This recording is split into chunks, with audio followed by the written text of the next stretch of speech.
Yes. Very, very much a stranger. Oh, yeah. Oh, yeah. First of all, I am going to address the Bradley Williams comment here. I will share with you, but first of all, I got to share with Kathy Pepper. Please. You're awesome. Oh. Because I wasn't going to come. I know. But you know Kathy, how she is convinced in a sweet way. I like Amy, but like, I'm sorry, I'm saying I'm a stranger to the microphone. All right, so on a serious note, Roxanne didn't know this, Valerie didn't know this, maybe some of you did, but Bradley was my cousin. Yes. He still is my cousin. He's my first cousin. We are only less than a year in age difference. He's a little older than I am, right? Because by the way, I'm 63, I ain't 64. Me too. You're awesome, dude. You're so you know. Just so you know. Right? So, a couple of things. First of all, Bradley is not well. He hasn't been well since high school. He went to TJ. He had some issues. Got into the drug scene.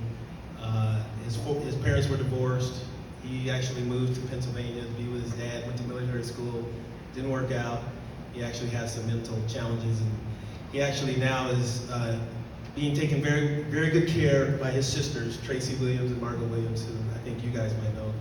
But he's in San Francisco, lives in a halfway house, and you know he's not well. But I got to tell you, that story you just shared, I will share that story with my cousins, Margot and Tracy, and I'm sure that story will just bring warmth to his heart, right? Because you all know, just like I do, because you all didn't know that he was my first cousin, but I looked up to him in a significant way, because he was the baddest dude in Carson, right? He was the fastest, he's the best looking, right?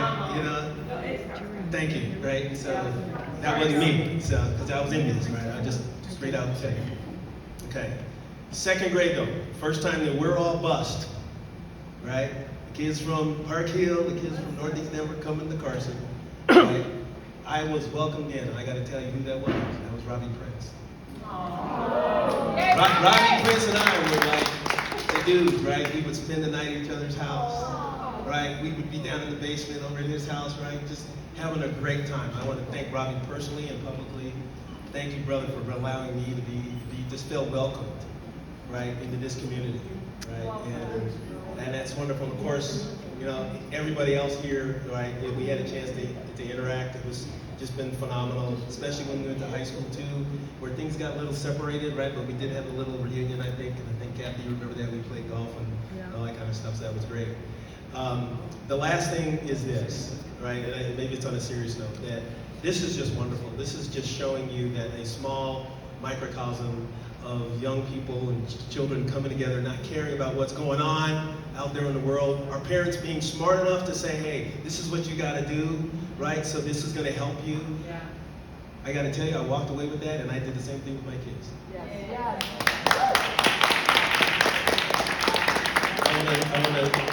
If the principal were here, or Mr. Garrison, Mr. Anderson, even Mr. Riddle, he was weird, man. That cat was weird, right? But maybe I got, something from him because I went on to be an electrical engineer, right? And so that whole science thing just sort of seeped into me, and so I appreciate him for that. Some of you may not remember, this is my last story. You all remember Miss McConaughey? Yes. She was my 5th grade teacher. Yes. And my story was that we were in the class, she was out of the room, I saw something up in the cabinets, and it looked like something that I needed to have. So I'm standing on the desk, and I'm like, oh, I gotta have this, right? And I pull it down, guess who walks into the room? Miss McConaughey.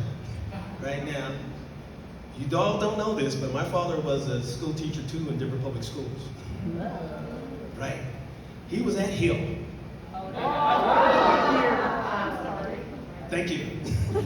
So I know it was a small community back then, so I knew that if Miss McConaughey was going to light me up, it was going to be through my father.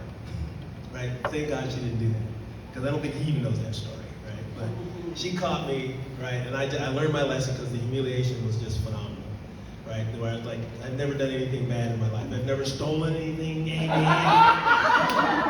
didn't stick anything in my shirt. And I guess the last thing I'll share with you is that we just learned this evening that both Daryl, Maeda, and Amy were also on the Eskimo ski train. Roxanne was too, but we didn't know it. Roxanne and I didn't know you guys were on the ski train. Leland, were you on the ski train? Yeah. Dude! Who else? Did you guys know that we were on the ski train? Raise No. your hand. Now, you all went to the Eskimo ski classes. We did. But we didn't. We rode the train. We had the little red, the green patches and all that kind of the blue ones, right? What did we do? We went skiing elsewhere. It was a lot of fun.